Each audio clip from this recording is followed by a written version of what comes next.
بسم اللہ الرحمن الرحیم۔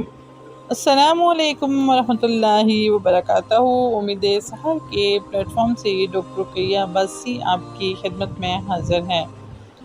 آج میں آپ کے لیے سورہ ابراہیم کا تعارف لے کر حاضر ہوئی ہوں، اور یہ بھی مکی صورت ہے، اور دوسری صورتوں کی طرح اس صورت کا موضوع بھی اسلام کے بنیادی عقائد کا اثبات اور ان کا انکار کرنے کے خوفناک نتائج پر تنبیہ ہے۔ چونکہ عرب کے مشرکین حضرت ابراہیم علیہ السلام کو مانتے تھے، اس لیے سورہ کے آخر سے پہلے رکوع میں ان کو وہ پر اثر دعا نقل فرمائی گئی ہے، جس میں انہوں نے شرک اور بت پرستی سے صاف صاف برائی بیان کرتے ہوئے اللہ تعالیٰ سے درخواست کی ہے کہ انہیں اور ان کے بیٹوں کو بت پرستی سے محفوظ رکھا جائے۔ اسی وجہ سے اس سورت کا نام سورہ ابراہیم ہے۔ اس سورت کی 52 آیات ہیں اور 7 رکوع ہیں، اور حروف مقطعات سے اس سورت کا بھی آغاز ہو رہا ہے۔ الف لام را۔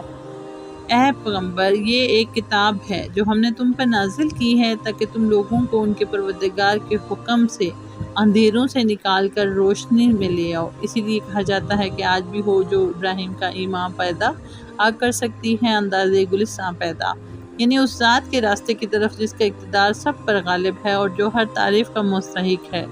وہ اللہ، آسمانوں اور زمین میں جو کچھ ہے اسی کی ملکیت ہے، اور وہ اللہ کے آسمانوں اور زمین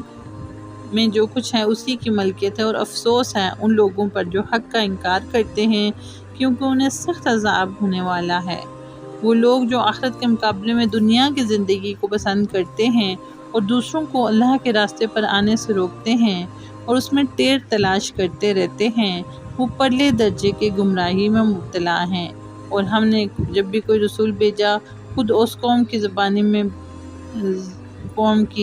میں بھیجا تاکہ وہ ان کے سامنے حق کو اچھی طرح سے واضح کر سکے۔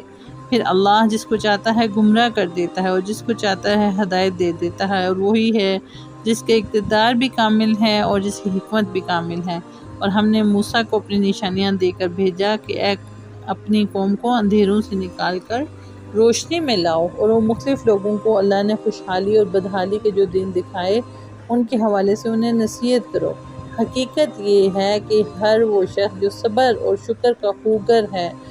اس کے لیے ان واقعات میں بڑی نشانیاں ہیں۔ وہ وقت یاد کرو جب موسیٰ نے اپنی قوم سے کہا تھا کہ اللہ نے تم پر جو انعام کیا ہے اسے یاد رکھو۔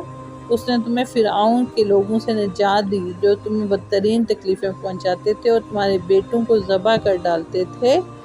اور تمہاری عورتوں کو زندہ رکھتے تھے۔ اب جب اسلام میں نہ کوئی عیب، مسئلہ یہ ہے کہ اس کا ایک مطلب تو یہ ہے کہ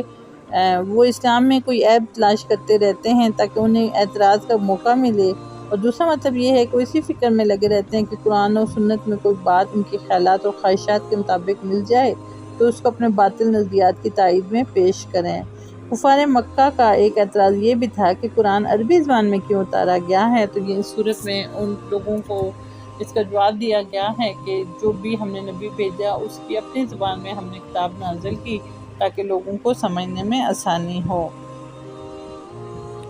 اور یہی بات سورہ حامیم سجدہ 41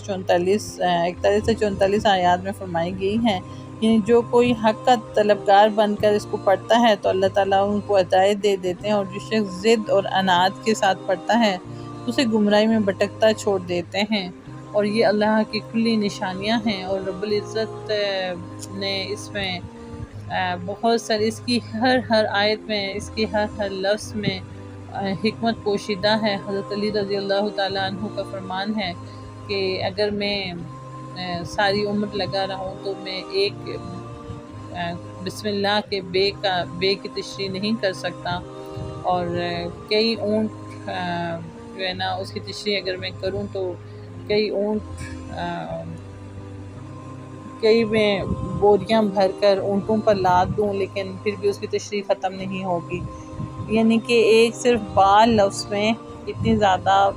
اس کے معنی ہیں اور مفاہیم ہیں اور برکات ہیں۔ تو اللہ رب العزت ہمیں قرآن کی حقیقی برکات سے فیضیاب ہونے کی توفیق عطا کرے، اور اس لمحے جب ہم دنیا سے جا رہے ہوں